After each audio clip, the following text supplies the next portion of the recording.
And just like someone may not be my cup of tea, I certainly may not be theirs.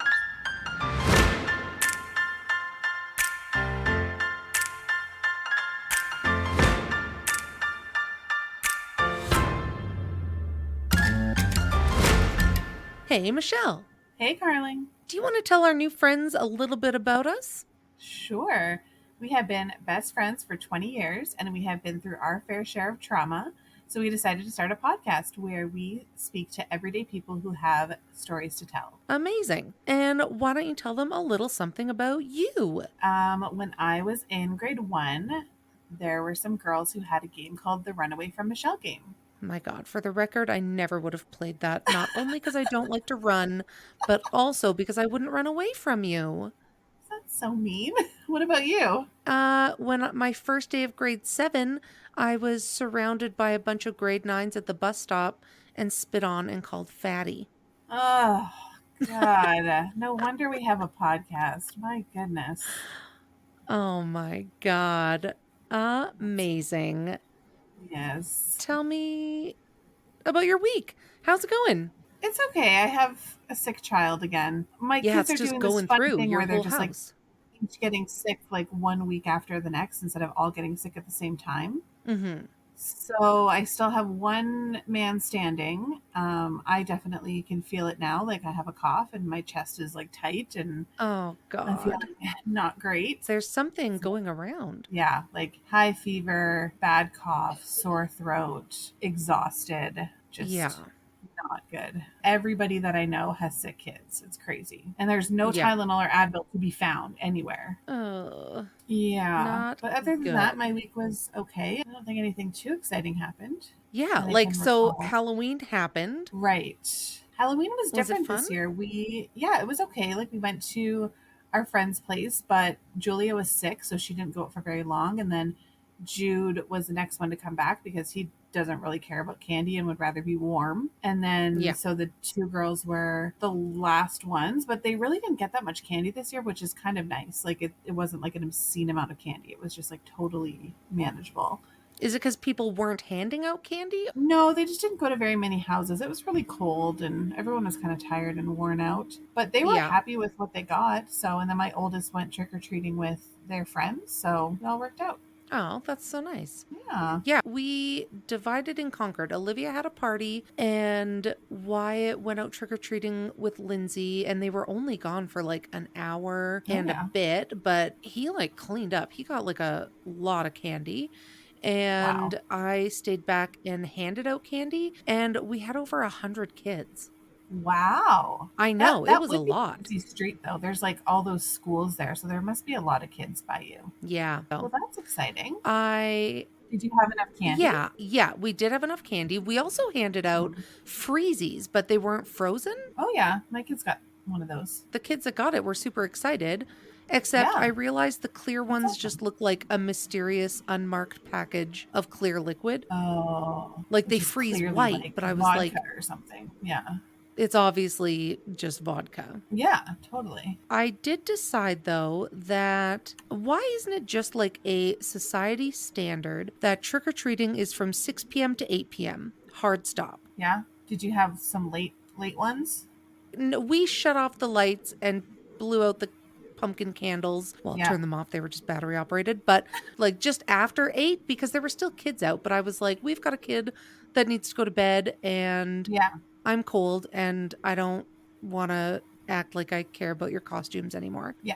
So, But then did you still have kids coming? no, once we turned off the lights, I think people like respected it. I Oh, just that's think good. like why can't it just be 6 p.m. to 8 p.m. and then Yeah, I nobody has totally to guess. agree. Nobody has to wonder. Yeah. No, I agree. But anyway, I'm over it. I'm over Halloween. I'm glad it's done. I honestly, it's my least favorite holiday for sure. My God, your least favorite. I would say it's up there with one of my favorites considering I hate all holidays. I just, being a parent with 5 children on Halloween Yeah. is a nightmare because, I mean, thankfully, all my kids decided that they weren't wearing costumes to school, which was amazing because the Yeah, stress of getting kids ready that in the is good. morning with their costumes, with the makeup, then they're miserable. They don't like this, they don't like that. Like, it's awful.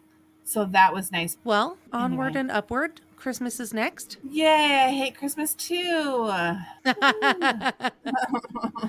Oh my God. This segue between holidays, Christmas, and the next topic seems really, it's going to flow nicely. Okay. We created a wish list. We did. Well, you did. It makes me really, I don't like to ask for things. I don't like to Right. ask for help. I don't like gifts. I don't like, this is not my love language. And like my trauma as a kid taught me just to like do things myself. But our friends over at there's a website called Buy Me a Coffee, and Hmm. it's been fun to have because it allows people to make one-time spontaneous contributions to the work that we do without having to commit to like a subscription or anything. And they just Yeah. released a function called Wish List. It allows us to sort of like put a list of things on there that we are saving for or that we need to buy, and it allows people to like log in and contribute anything that they can if they want to, and to help us get our wishes. I think it's such an amazing idea for people who can't commit or don't want to commit to, like you said, a monthly subscription like our Patreon. They can Mhm. help support us in a different way and contribute to our wish list so that we can get things and do things that we need for the podcast to keep it going. And it's awesome. Yeah, it's awesome. We have yet to be picked up by a major podcasting network. And so we are left to our own devices to fund Yes. this project on our own. So we decided for our first wish list item, we put a 1 year subscription to this product called Descript, and it's an editing Mhm. product that also transcribes all of our episodes. Having this 1 year subscription would really allow us to, well, A, transcribe our episodes and put them on our website, which makes us a lot more accessible to communities like the deaf and hard of hearing community Mhm. and like so many more. The editing is more streamlined, the functionality is beautiful, and it saves us time and increases our quality of work. Yeah. No, I think it's great. I think it was a great idea, and we'll see how it goes. So if anybody's listening and they're like, this sounds great, how do I contribute? You just have to go. There's a link in our Instagram, but you Hmm. can also go to buymeacoffee.com/IDNSUFT, which is I did not sign up for this. And you can contribute any amount that you're able to. And it is so, so appreciated. Appreciated? Yes. Appreciated. That's us. Michelle, I couldn't help but realize you mentioned our Patreon. I did mention our Patreon. What the heck is that? I know it's something that we love so much. We have so much fun doing. It's a monthly subscription that you can get, and you instantly get access to all of our past episodes that we put on there, which I think you said are 68 right now. Yeah, 68 episodes. Yeah. We put out 2 new episodes a month that you will never hear on the main feed. And we have lots of extra goodies depending on what tier you're on. You can get entered into draws. You can get discounts off our merch. And if you're on our highest level, you get our monthly video called Wet Wednesdays. And those are so much fun. And we've about to put out our fourth Wet Wednesday video. Yeah, this Wednesday, the 8th. No, Mm-hmm. 9th of November, something like that. Sure. Yeah. So it's just a way to get extra bonus content from us and help support our show. Amazing. Amazing. We should have a drinking game to see how many times we've said amazing in this intro and see if anyone passes out before the show starts.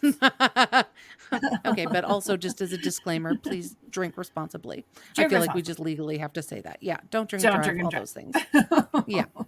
How cute were we having a little co-host BFF date today? I know. It was so fun. We went and painted pottery. It stresses me out, and I am thankful for you because you told me what to paint and how. Yes. You were very maybe overwhelmed with the choices. I just don't And want to make the wrong choice. right. My thought is you just do it and it's going to turn out one way or another. Like it's not going to be ugly. I think it could have been ugly if I didn't have support. Maybe. I don't know.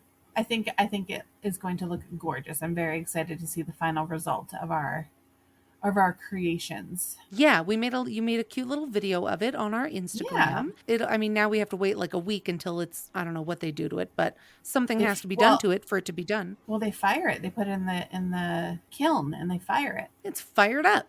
Well, they I think they dip it in like a glaze and then they fire it so then it's like shiny. It was so fun and a nice way to just, I don't know, catch up and do something creative that isn't podcasting. I know it's been a long time since we've been able to like do something without like children running around, so it was nice. Well, let's get into this week's episode. Okay, Okay, bye. bye.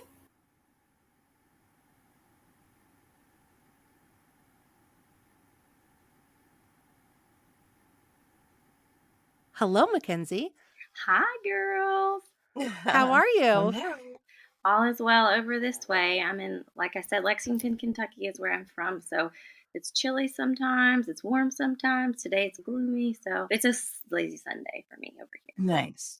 Yeah, that sounds nice. Do you still get like the proper fall where the leaves change and So right now, it's wild that you say that because we had no rain for 2 months, almost 2 months. So we were super dry. So they're just now starting. Normally they would have changed sooner, but we got a Yeah. huge rain this week. So thankfully, everything's starting to look really beautiful outside right Mm. Oh, wow. I think we have the most fall happening out here. We usually, like, the leaves will change and then it'll snow and then they'll all be gone. Fall is one of my favorite. I like summer. Summer's my favorite, but then soon a close follow is fall. Yeah, I'm starting to appreciate it more because with how beautiful it is. Yeah. I hate being Yeah. cold, and we do get sub below temperatures here sometimes.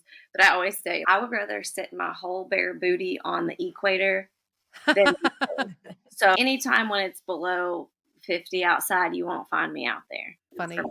We've been Awesome. so excited to chat with you. I've been like watching all of your like reels. They're so funny and relatable. And yeah, I would love it if you introduce yourself, tell us who you are, what you do, where you're from, and then we'll get into your story. Okay, my name is Mackenzie Gage, and I am from Lexington, Kentucky, where I always say the bourbon is abundant and the horses are fast. Although I am not in the tax bracket. I am not in the tax bracket to own one of those fast horses, but I do enjoy like to go watch them. I have 3 kids. My daughters and I just went to actually Keeneland, which I don't know if you guys have heard of it. It's really big No. in the horse world. We have the Derby in Kentucky every year, but Mhm. Keeneland is in my home city, and it's like a smaller version of where Churchill Downs is, and Churchill Downs is where all the big horses and they win all the money on the horses and Oh. things like that. That's where the money is. I'm not there. Um, watch from afar. So my Yeah. daughters just went to Keeneland last week for their first time to go to the clubhouse, which is like really, it's a really cool experience. But anyways, yes, Kentucky is about horses and bourbon and UK sports. My husband and I met when I was in high school. I was 14. So I've been married to him for 15 years now. We've been together 21 years. And then we have 3 beautiful kids together. They are 13 is Cooper. She's my oldest. My middle is Stevie, and she's 10. And then my youngest is Collins, and he's 4. And we've lived here our whole lives. I would like to move Wow. to the beach because, like I said, I do not like being cold. So that's like in our 5-year plan. I live in the same neighborhood as my parents because I am very codependent, which I'm also. Are And they going to move to the beach with you? they've already said we're going, they're going. And Yeah. my Yeah. mother-in-law Perfect. actually just bought a home in the Carolinas not very long ago, and my sister-in-law lives in the Carolinas. So we would love to Oh. live closer to there. We would still have family, so I'm not really getting that far away from codependency, I suppose. Yeah. Yeah. But yeah, and my husband, he owns a company that is called Purist, and it's a automotive performance shop. So we do that, and we have all kinds of little side hustles, if you will. And I just became a published author. So that's like my life in a nutshell right there. Oh, I do influencing reels. I hate to say influencer. That's not really what I feel like I am. I'm more of just a friend Yeah. that likes to make reels, but sometimes people ask me where I got my shirt. So that's cool too. That's my life and that's where I am. And I'm so happy to be here. And I'm so happy with the way things are turning out with that part of my life. I just love to connect with other women, and social media really has obviously amplified that times a million. So it's great. Yeah. Absolutely. Well, That's that's amazing. incredible. And so, what is the title of your book? The title of my book is It's a No from Me. I And the love that. premise of it is in 2020, I really, I'm sure with a lot of other people around the world, put things in perspective. And I started learning like if I wasn't missing something, was I really missing out on it? Mhm. So that Right. put things in perspective, and I started learning that I'm not going to do the PTA meetings. I'm not going to go to the gender reveal parties if I don't want to. I'm not even going to tell you why. I'm just not going to come, and I'll say thank you for inviting me, but I won't be there. And not even in a bad way. Just I know my time is valuable, and I know that there are people out there that don't value my time the way that they should. And for many years, I just accepted that. And I just took that as that's just who they are, or that's just how it goes, or I'm a mom and a mother and a wife and all the other things. But I'm also still human and I'm still me, and my time is still mine. So I'm not going to continuously give it out without loving what it's for. So that's what started that. So it's just one of those things where I've always loved writing. I've always loved sharing. I'm a good storyteller. I don't know that I'm that great of a writer as much as I am a good storyteller because I'm very dramatic. So I emphasize things maybe a lot bigger than they should be, but that's part of the fun of it. So I started writing, and I just in 2020 I started a blog, and I liked the blog idea, but everyone kept saying, just make it into a book so we can sit down and read it all at once. It was kind of a joke. And my Yeah. husband was like, you're going to write back? Okay. Because I can't even finish a load of laundry. So Mhm. finishing a book sounded like a really big feat. And when Yeah. he said that, it was just like one day I was like, oh, I'm going to do it now because you said basically in a sarcastic way that I should do it. So I'm going to do it now. Yeah. So here I am. And it's been published now for almost or just a little over 2 weeks. Amazing. And what was your, I guess, what was the turning point, like the pandemic, but where does your story start with developing that pattern of saying yes too much and ending up using up all of your time on people that maybe don't appreciate it? So the subtitle for my book is A People Pleaser's Guide to Freedom-ish. And that's because I've spent my entire life basically putting my worth into what I do for other people. And that becomes exhausting. I've been in 2 weddings in one weekend before. I just couldn't say no. I've been in 23 weddings. Not that I don't want to be there to celebrate with my friends and whatnot, but Yeah. it sometimes gets to the point where you're just, why didn't I just tell her no? I'd rather just attend. You know what I mean? So Mhm. and there's only been a couple of those where I look back and I'm like, I should have probably done that. Most of the time, I love my friends. I love going to baby showers. I love doing all the things. But I think a lot of it came from I realized really quickly that if I did nice things for people, it made me feel better. So selfishly, not only was I doing it for them, but I was doing it for myself as well. In my book, I do talk about the fact that I'm half Black, so I'm biracial. And when I was younger, there weren't a lot of people like me. And you always want to meet too. So I found meeting people and learning their stories was very interesting. I think a lot of that has to do with being inclusive. And I always wanted to be Mhm. inclusive and include everybody. So then if I'm including everybody, then they include me. So then your friendships just grow. And that's lovely. I genuinely, I'm like Rain Man. I do not forget dates. If you've ever told me your birthday or anniversary, whatever, I'm going to remember that. And I learned as I got older that people don't always do that in return. And that's how I love people, but that's not necessarily how other people love back. Right. So I feel like me giving and was always wanting that same kind of love back, and not necessarily from any trauma or anything like that. It was just like I didn't understand that not everyone is the same, and you shouldn't always expect something out of someone if they don't want to give it. So then I would just keep on pouring into them, thinking maybe if I do this, maybe if I do that, then they will do the same for me, but that doesn't always happen. And I learned that, and it Yeah. took me literally, I'm 36, so it took me 33 years to realize that. And that's okay because everyone is different, and I accept that. But now I know that my time should be just as valued as their time. And I Mhm. don't have to please everyone, and you can't please them all. And just like someone may not be my cup of tea, I certainly may not be theirs. And then Yeah. that's okay. But that took a really long hard time and therapist to realize like where all those came from different corners and why I ended up the way I did. And I still like to do things for people, but now I don't feel obligated to. I just do it Yeah. when I want to. And that doesn't mean I'm not still working on it because it's freedom-ish, but it's been a long time coming, and it feels very refreshing. And people around me seem to understand it more than I thought they ever would. I'm just like, I'm not going to do that. It's crazy. been a crazy ride. Yeah. Did you find when you started putting up some of those boundaries and making those calls, did you have people, I don't want to say react badly, but did you hurt people's feelings or because they built up this expectation of what you were going to do and now suddenly you were putting up a boundary? Absolutely, because I feel like a lot of times if you're putting up a boundary for a certain reason and they like to blur those lines and they don't see that boundary, then it becomes offensive to them. But at that point in my life, it's not about them. I've given and I've given and I've given and they've taken and they've taken and they've taken. So once they start realizing that I'm not their emotional bank anymore, if you will, I'm not being any use to them. So there wasn't really a lot of conflict because I realized the people that I was important to and the people that I wasn't. And it when you have Yeah. dead silence on the other end, was it really me putting in all the effort anyways? So it Right. was just It almost there was filters itself out. right. There was never Mhm. any conflict. There was never any even really discussions. It just became a different way of life for me. Mhm. And like I said, if I wasn't really missing and I wasn't missing out. So there wasn't any really conversations I even had to have.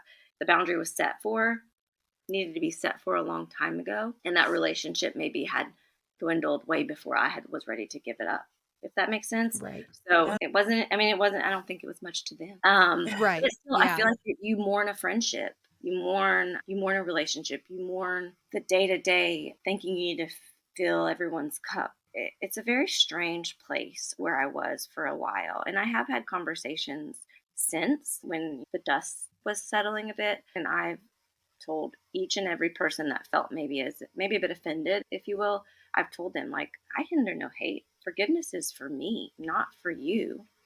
Yeah. And I've forgiven every single person in my life that I've ever felt took too much from me because they're not going to take any more. So I'm not Yeah. going to carry around that. That's not my cross to bear. If someone feels like something in my book is about them, it probably is. But I didn't say your name. So if you feel like that's something you did to me, I'm not the problem. And Yeah. that Yeah, was something exactly. that took a really long time for me to understand. But once I did, the clarity was insane. Yeah, Yeah. I'm like sitting here thinking about all the boundaries that I need to put up with like my children or my mother and like how to like consistently do that and how in the long run it's going to be beneficial for everybody. And then also like the people who respect those boundaries are the people that are going to stick around. And then like you said, the people that don't, then that's fine too. It is, and you realize it really quickly who's really in your corner and who's Yeah. just there when they need something, which is fine. I like to give anyone, if anybody, if you, I don't genuinely, if you called me tomorrow and said, hey, I need this and this from you. If I want to give it to you, then I'm going to, regardless of where we Yeah. stand. I'm going to say it the best way I can. The last sentence in my book says, and from the bottom of my heart, thank you or F you very much, depending on where we stand.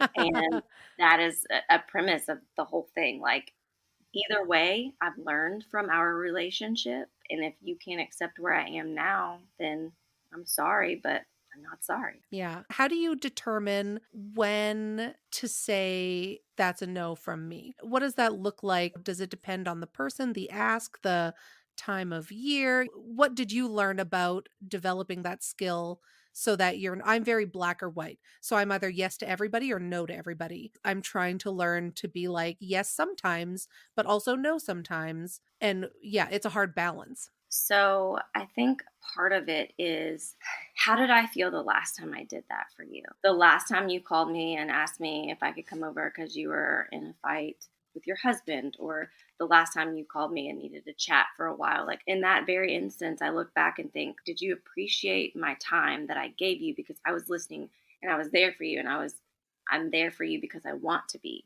But if you only called me because no one else answered the phone and I can feel that on the other end, it feels yucky. And I'm never going to change who I am because of how you made me feel. So I'm never going to give back. If I feel like you are upset and need me, and I feel like you genuinely need me, I'm going to be there. But if I feel like you're only calling me to vent or because no one else will listen and you're not going to listen to me when I need you, then it feels a bit, maybe it's a no for me because Yeah. I love you unconditionally. Every single person, and I say this numerous times in my book, was put in my life for a reason. But everyone comes at some point with an expiration date if they need one. So I just feel like I can feel it in that moment. My husband is a voice of reason too, because he's a strong black or white. No, tell her no. It's not happening. She can kick rocks. But I'm not like that. Even in this season in my life, I can't just turn it off. It's one of those things where it's like, how much would I do then versus how much am I willing to do now? And I think that's a good, healthy balance, because before I would just do it, and now it's I'll do it. But do you really want me to do it, or are you just asking me to do it to see if I'll do it? I don't know. It's very strange. But I'm not doing the PTA meetings. Yeah. I'm not doing if I'm tired and I have had a long week and I'm supposed to be going to my sister's friends, whatever, I'm just not going to go. And I don't have to tell you why. It's not because I don't love you. I'll send a gift. I love you so much, but I'm tired. And sometimes I just have to put me first. So it's not Yeah. it's not easy. It's not a black and white. I'm just going to say no to these things. I'm just going to do this. I'm not going to do that except for PTA meetings. Not for me. My daughter came home. My middle daughter came home actually last week, and she was like, Mom, we need more moms in the PTA. And I was like, have you met me? Do you want to be embarrassed? That's not for me. You wanna be there. Yeah. I'm not going to be the best candidate for that. But Mhm. I will definitely send money if they need supply. Yeah. Yeah. That's where I like to draw the line. And there are kids that are not nice to my kids, and then they get invited to their birthday party, and I have to represent them. I have to tell them, he's mean to you. You don't need to go to that. Yeah. That's now, whereas before I'd be like, just go and be nice. Mhm. If they invited you, I'm not doing that anymore. And I have a few core friends that I probably will never say no to, just because they've always been there for me, and I'm not ever going. I will Right. stretch myself very thin for them, but it's a learning curve every day. It's something new. And my husband yesterday said, we don't have to do this and this, and I was like, I wrote a book about that. We don't have to do it. We're not going to do it. So Yeah. he has to remind me sometimes, but he's good at reminding me. Don't worry. He's a loud presence in a different way. So Yeah. it's a group I effort. think it's interesting what you were saying about friends calling you, and you can tell when they're calling you when they genuinely want your help or when you're the last resort. And I think we've all had those type of phone calls. And I know I have, where somebody calls you and just like vents and dumps their whole life on you and everything that's going on with you. And then they're like, okay, I gotta go. And it's like, oh, I'm having struggles too, but okay, I Right. guess you needed me in that moment to just get everything out, and now you're okay. And I'm sitting here feeling like, now I don't have that in return. So I felt like for a long time, and I still am. I call myself an energy sponge. If you call me and tell me all these sad things that are going on, like I feel like that becomes my problem and my Right. burden, and I don't have to do that. So I had a really great friend tell me once, you have to learn to care without carrying. And I think that was a big turning point in this whole process of growing, that I can go and be at your aid, but I don't need to bring a suitcase. I don't need to bring that back Yeah. home with me, because Yeah. I am there. I can't help myself. I cannot do my own due diligence to you or myself if I am unwell. And I feel like if the more black clouds I keep accommodating and going around and being with, then it makes me feel like I'm no help to myself or my family or you or Mhm. anyone. So now I try to go to your aid without that suitcase, so that I'm not dumping your garbage on top of my garbage that I've buried. Yeah. It's one of Yeah. those things where I can't help you if I'm not helping myself. Like the airline, they say always put your mask on before you help someone around you. So I know when I'm at a point in my life when I can no longer say yes. And now I've realized that when I get to that threshold, everything's going to be a no for me until I've kind of refilled myself. Yeah. Yeah. I have had been my fair share of venting and dumping, and I think that was an improvement on myself as well. And I Mhm. feel I've I am not in any way the best. I've not always been the best friend. I've had made my mistakes, but I will say I am a genuine, inclusive person. So I love you and you all the same. I am not going to help. And I have a few best friends that are just, I can't even put into words how much they are part of my life and they mean for me. But that doesn't necessarily mean that if my new best friend from yesterday that I just met at Walmart needed me, I'm just saying, like, I don't always have those boundaries that I didn't Right. always have those boundaries. And Yeah. now I feel like it's just a part of who I am as far as giving, but I need to know when I don't have any more to give. That was the point. Like I Mhm. didn't know my threshold. So I can take someone calling me and venting and being upset and whatever all day long until I can't. And Yeah. I think that's the part of my life where it was like a turning point. Like it's okay if I can't. Like if you call me and you're crying or upset, I'm going to listen. I'm going to be there. But then I can't do anything more than that. Whereas Yeah. before I would need to like go get you, send you flowers or do this or whatever. I go over and beyond, which is still in my personality. And I'll still do that if I want to, Yeah. Mhm. or if I can, if I have any gas left, because sometimes I don't. Yeah. When it comes to, you talked about how you give and then you feel like you don't receive it back. Do you have that understanding though? I know you said that where some people, that's not their way of showing their love and that's not the way of doing that. So do you have friends who you pour into but you have the understanding that they're not going to pour into me the same way and that's okay. That's No, it. it was a really big learning curve for me to understand that. And I now know it's so bizarre. Like I said, I was Rain Man with dates. I also, it's almost like the devil and the angel on the shoulders. It's almost like I see, I don't know if this is like a descriptive learning. I don't know how to visual learning. My brain Yeah. just does it. But like I recognize that when I see that on someone, like I can, it sounds silly, but like I not only do I see your birthday on your shoulder, I also see like your love language. Like I see Right. that what you give. Like I don't, gift giving isn't my thing. It's just I will do it, but it's not my first go to. I don't want someone to give me a gift. That's not what I would rather you give me words of affirmation. That's my love language. But I can see in my friends, like, oh, she's down. She needs a gift. Even though that's not like my first thing that Mhm. I would want, I know that's what she would want. And so that's taken a long time to realize it as well. I used to get really upset when people wouldn't give back to me and tell me I was doing, I always say to my husband, all you need to do is words of affirmation. So tell me I'm doing a good job and pick up your socks. Acts of service. Like that Yeah. those Yeah. are the things that Yeah. help me out the most, but that's not his love language. So that's taken a long time for me to learn. So yes, there are friends of mine that I know for sure, but I see that on them. So I recognize that now and I can't expect anything more than what they can at capacity give. So Right. that was a hard thing for me to learn and accept and balance. But now that I have done that and I've started actually doing things for myself and understanding my worth, it feels like it's easier to accept that from other. Yeah. How do you teach that? You mentioned something about with your kids, if they're invited to a birthday party and it's somebody that isn't very kind to them.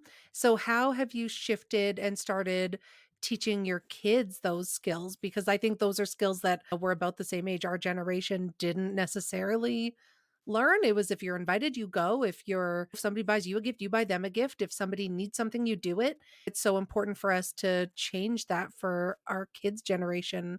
So how do you, I don't know, I guess implement this into your parenting? I'm still really learning how to do that. My eldest, like I said, she's 13, and you have that girl drama and all of those things. And I feel like sometimes I say, hey, remember when A plus B equals C in my life? Is that like representing of your relationship with that person? Does it feel like it's the same or does it feel better? And she's really, truly like her and my middle, they're at the age now, and they're girls, where they're at the age now where it's like I have to lead by example, and I wasn't doing that for so long that I feel like they feel really super comfortable to come to me and they can almost recognize now, ooh, that is what mommy was talking about when she said this friend specifically did this to her. And that's similar to what my friend's doing. So what do I do?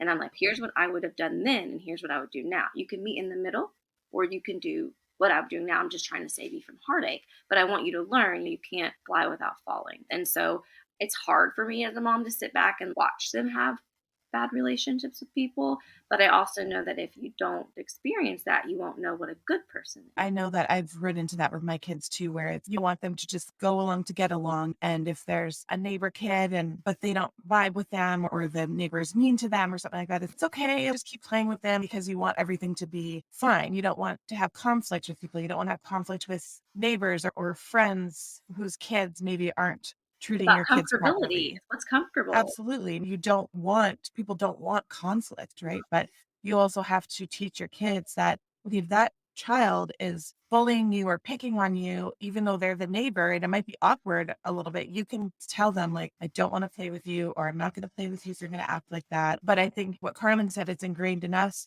from childhood that you just make it work. I think that my kids are slowly starting to respect that aspect of it because as women, we are a lot of times expected to just go with it. We're just expected to do what's best just because we're supposed to, even if it Mhm. doesn't feel the best to us. And that's a big thing that I've honesty, I think, is the main thing, because you can't ever, and I try to teach them this, you can't ever go wrong with being honest. If your honesty hurts someone else's feelings, that was never your intentions, then you're not doing anything wrong. Now, if your intentions was Right. to hurt someone, it's completely different. But you can be honest and upfront with someone, and they're either going to accept it or they're not. So if you have somebody in your life that is not being kind to you and you want that relationship to continue, you say, hey, I don't like it when you do this. And if that's something that you just do as a person or you just are going to continue to do, then we should have some separation there, because I don't like the way it makes me feel when you do this plus that. And I think that, at least for my eldest, she's come to me a few different times and said, yeah, I just told her we need to take a break because I didn't like the way that made me feel. And so when she says that, it's like, oh gosh, that was something that she actually listened to and learned, because you don't ever know Right. with teenagers if they're going to listen to what you're saying anyway. But it is Yeah. nice to hear her, because those are things that I never did. And it's not necessarily because I wasn't taught that. It was just because I never, that's not who I was. That's not who I was wanting to be. I was wanting to be a people pleaser. I was wanting everyone to come to me for all their problems. I was wanting all that. Mhm. And now I still love that. And I'm still open arms and I'm a phone call away. But know that if you are really wanting my honesty, then I'm going to probably give it to you, and I'm going to go straight to the source. And I think that's another thing that I didn't do for so long. I would just talk to my husband about it, chat, and then we're done, and I Right. feel better, but it didn't solve anything. So now I feel Mhm. like if I go straight to the source and say, hey, must have been a misunderstanding, or this must have been something that I need you to clarify for me, because right now I'm feeling this way about it and I don't know that was your intentions. Because then you're not, it feels so much better just to let it go than keep holding on to that and thinking something was fixed by talking to someone else about it. But I made it a point, I made it a very big point to start going straight to the source, because I think that a lot of times, especially nowadays, things get lost in translation and text messages and on social media. And I don't feel like I have a lot of crappy people in my life. So I don't feel like maybe they meant it that way. So I want to be sure before I make any rash decisions or before I feel bad. Sometimes people, you hurt their feelings and you have no intentions. I've done that many times in my life. Yeah. So then I've heard that. I'm like, maybe she didn't mean it that way. So just ask her, did you mean it this way or this way? Because if you mean it this Yeah. way, you've hurt my feelings. If you mean it this way, then I misunderstood. And Right. it's hard to get there. But once you get there, it's like a light bulb. I Yeah. think too, like setting up boundaries is important for the person you're setting the boundaries with as well. I have felt in my life people who have put up boundaries with me, instead of, it's not like I'm going to accept them perfectly, because it can feel hard or it can feel like you're being hurt, but also it makes you reflect on those boundaries and why they're setting those boundaries with you. And maybe it's something that I need to do to change and I need to do to fix so that our relationship can continue. It's important for both parties to set boundaries, because it will help the other person learn maybe things that they need to change in their life to make this friendship work or this Right. relationship work. And I think that's hard. And Yeah. that was really hard for me in the beginning. Because, like I said, you have to mourn. You have to mourn some. And some you just have to, like, put the nail in the coffin. I don't even know how to describe it, because you've given them so many opportunities to be kind. And you have to look back at why you're in a relationship with someone, anyways. Like, what about this person makes me continuously come back? Sometimes it's really hard not to go back, but I think that it's okay to continue moving forward and still leave that line of communication open, to where I've never ever severed ties with anyone before in my life until the past 2 years, ever. I still talk to people that I went to elementary school with. Sometimes if I think of them, it's just, that is just who I am. If I see a red balloon and it reminds me of my friend from second grade, I will look them up on Instagram and I will say, hey, I just thought about you. I wonder if it's for a reason. How are you? That is Right. just who I am. And that is not me Yeah. doing anything other than being real to myself. And there are people that I've spent a decade with that I no longer talk to. And it's not because I don't love them anymore. And it's not because I didn't have a good time with them when we did. It's just because it's okay to outgrow each other. And it's okay to change your perspective when you learn new information. And I think that in 2020, at least here, we realized that it's okay to change your mind about stuff. And I think that was something that I didn't understand. I thought if you had history with someone, that was that. They're just, that's where they are. They are there and they're going to stay there. But now I know that I can still love people at a distance. And I'm Yeah. not going to change who I am for anyone. So I'm never going to be ugly and I'm never going to be vindictive or anything like that. What I do 9 times out of 10 comes from a good place. And if it's not from a good place, it's usually towards my husband because he wears me out. But that's about it. Normally, nobody else do. I'm just, it's not in my nature. It's not in my character. I'm very forgiving. I just like to have a good time. And so when things get heavy, I like to fix it, like you said, and I can't always do that. And it's just I learned so much about myself in these past 2 years. That's Yeah. just been very interesting. And so there are some friendships that didn't come out on the other side of this, if you will, but that doesn't mean that there's not a place for them. I say this in my book. I say, there's always a place for you in my heart, but there doesn't have to be a place for you on my calendar. That was a hard thing for me to do for a while. And now, not that it's become easier, but it's become more of self-care. And Right. that's okay to do. Yeah, and when you set up those clear boundaries with people and they make the choice to walk away instead of changing to make your relationship better, then you know that you still made the right choice, whether Exactly. they're gone or they stay, and you made the right choice and you can be at peace with that. Yes, 100%.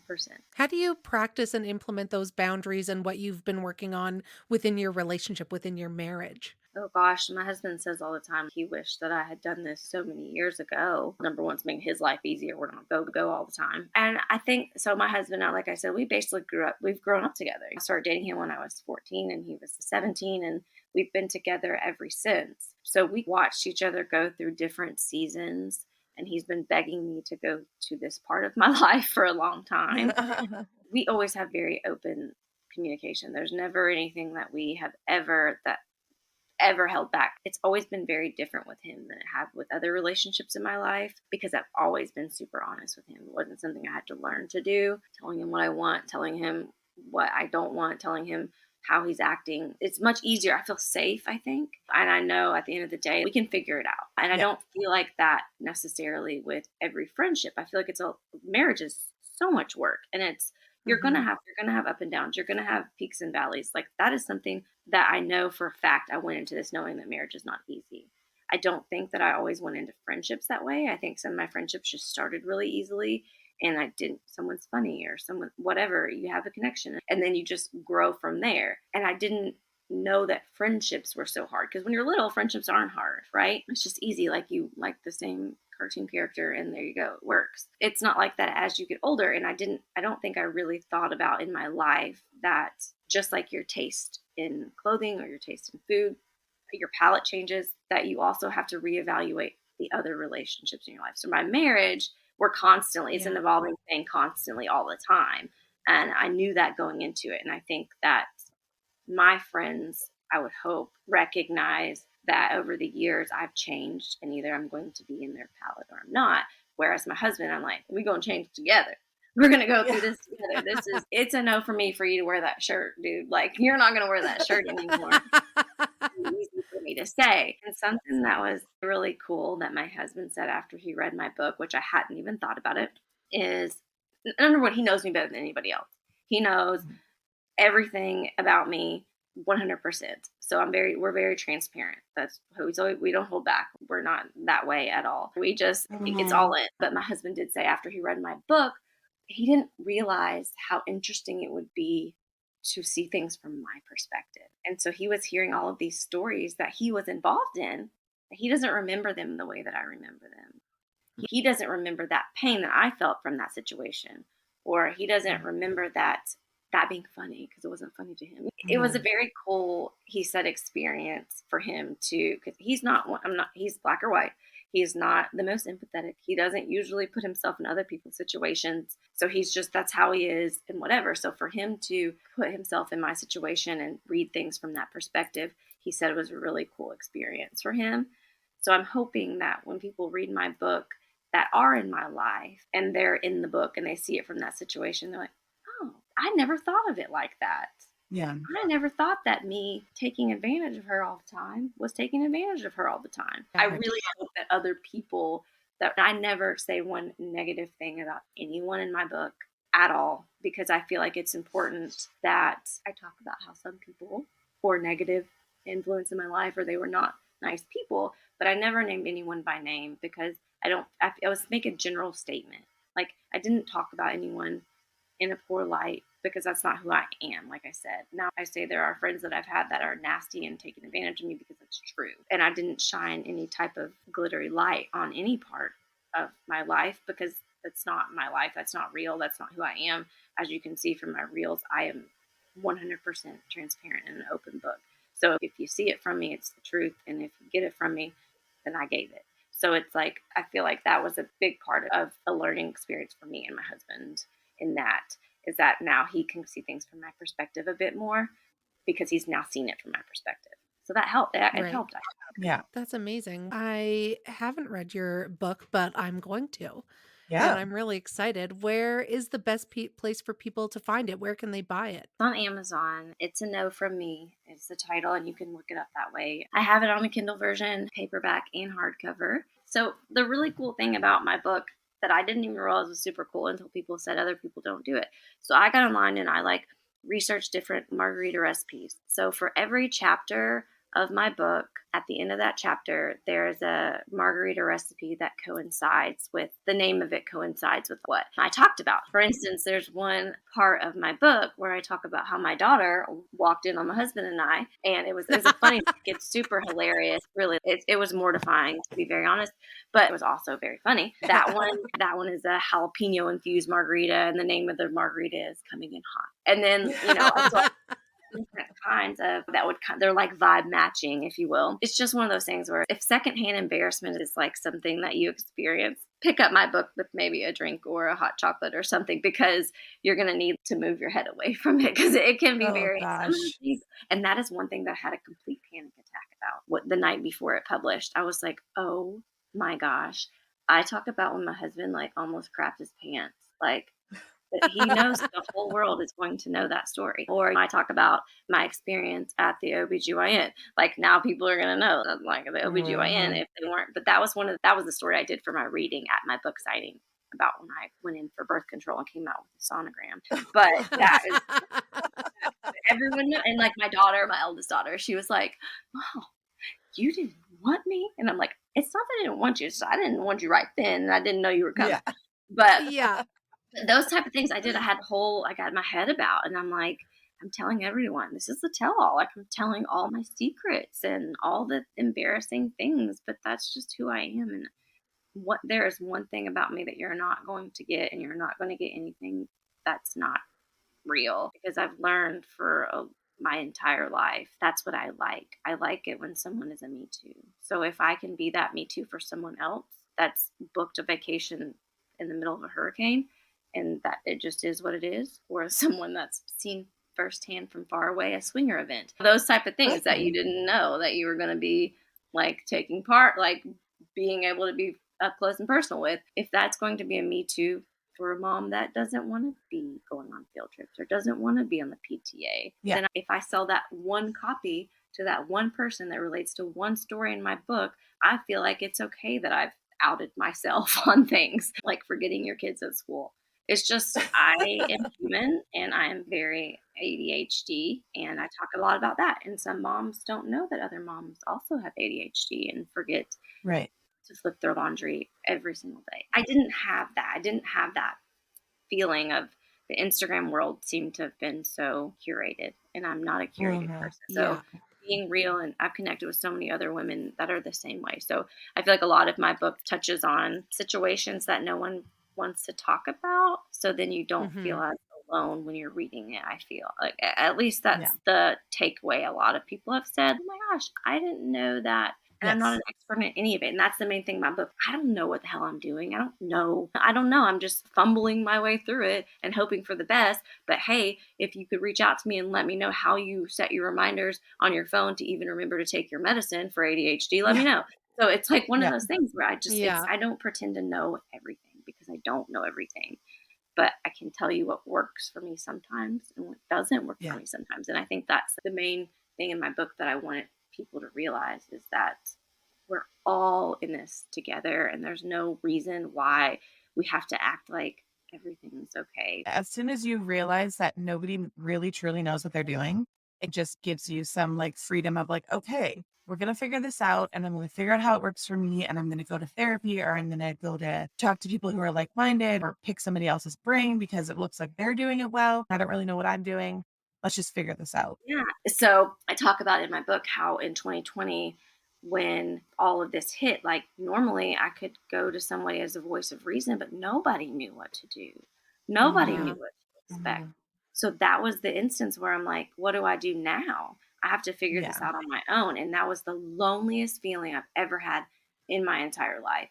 So that was just another building block to why it's important to be there for everyone and tell them that I don't know what I'm doing either in any of this. It's not just the Yeah. pandemic. It's not just motherhood. It's literally I don't know. And maybe you do know. So reach out to me and tell me like how can I get my Yeah. kids to eat better than Doritos and nothing? Like I don't know. Tell me, baby. Just help me out here. I don't need you to criticize me, Karen, but just come at me and tell me like, hey, this worked Yeah. for me. Maybe this will work for you. And my son, he got very sick with COVID. And I walk in those waters with my readers and I needed other people to reach out to me and say, hey, my kid is really sick or my aunt's really sick too. Here's what's helped them be comfortable or here's what that. And that was the only time when I didn't feel alone in it, when I shared about it and someone came and said me too. So there's a lot of different things in my book that talk about my lack of coping and my need for relatability. My middle daughter is Jesus Christ. She is a spitting image of me. Like she is looks like me, she talks like me, she acts like me, she drives me freaking insane because she's so much like me and she knows that. But she is very quick to be honest and tell everyone everything and that's fine. But I realized along the way somewhere that when you have that type of child that's just like you, parenting them is almost impossible because I would make the same wrong decision that she makes. Like she gets in trouble all the time for Yeah. the exact same thing that I did yesterday. So it's sometimes it's very true. She'll come to me and I don't want to do the dishes. They're not bothering me. So why don't you do them if they're bothering you? And I'm like, she's right. Like sometimes I get like that. I'm like, I don't even know how to parent. Why? I don't know why you're supposed to do it. It's just because they said so. Or she'll say Yeah. like, why do I have to do that? You're the one that wants it done. Or my room doesn't bother me. Why am I cleaning it? It's Yeah. fine. And then I don't know the answer. Just do it. But No. I don't have the answers because I think so much like her and it's wild. She is brilliant. But if you tell her to go inside and put her shoes on and she comes out with no shoes on and her purse that she was looking for yesterday, I get so frustrated, but I'm like, I can't even get mad at her anymore. That's it. Yeah. Okay, honey, just let me go get your shoes. I don't know what else to tell you because I'm the same exact Yeah. way. Yeah. So Yeah. being a parent is hard, but being a parent to the kid that's just like you is even harder. That is wild. Oh yeah. It's crazy that Yeah. I'm allowed to even be a parent. I require more parenting than they do. That's so funny. I love how relatable you are. And I think, yeah, that's why we started the podcast because we were like, people need to have these conversations and share their experiences because there will be somebody that says, oh my God, that happened to me too. And it Yeah. just, I don't know, it makes the world a little bit less lonely, I think. Your title of your podcast really drew me in because it's Yeah. called I Did Not Sign Up for This. I did sign up for this, but I did not sign up to be a stay-at-home mom during the middle of a global pandemic and make 24 meals a day for 24 different types of eating habits and all of those things because I Yeah. did not sign up for that. But Totally. I didn't sign up for it. There are parts of this journey that all of us, I feel like, didn't sign up for. And even though we may have Absolutely. walked our path straight to where we are now, the detours and stuff still happen. Yeah. Yeah. Absolutely. Yeah. Amazing. Well, thanks for sharing all that with us. Yeah, thank you so much. I think your story's great, and we'll put links to where people can buy your book on Amazon, and maybe we'll do a Patreon giveaway. We'll buy one of your Oh, books and do a draw on our Patreon for it. I would love that. I so appreciate you guys. And like, this has all been new to me and it's new territory. And I'm just so appreciative of anyone that's willing to listen to me talk about my journeys. Awesome. awesome. We'll let you enjoy the rest of your lazy Sunday. I hope it stays that way for you. My husband's already downstairs, like, when is she going to be done? I'm sure. We just Got a now list for started. you. We just now started a new side hustle. So Oh. now that my book is out, you're all on full deck right now. So we'll see how that goes. No Yeah. rest. We will talk very soon, and we look forward to catching up again. Thank you, ladies. It has been great to be here, and I appreciate it. Awesome. All right. We will talk soon. Thank Talk to you you. later. Bye. Bye.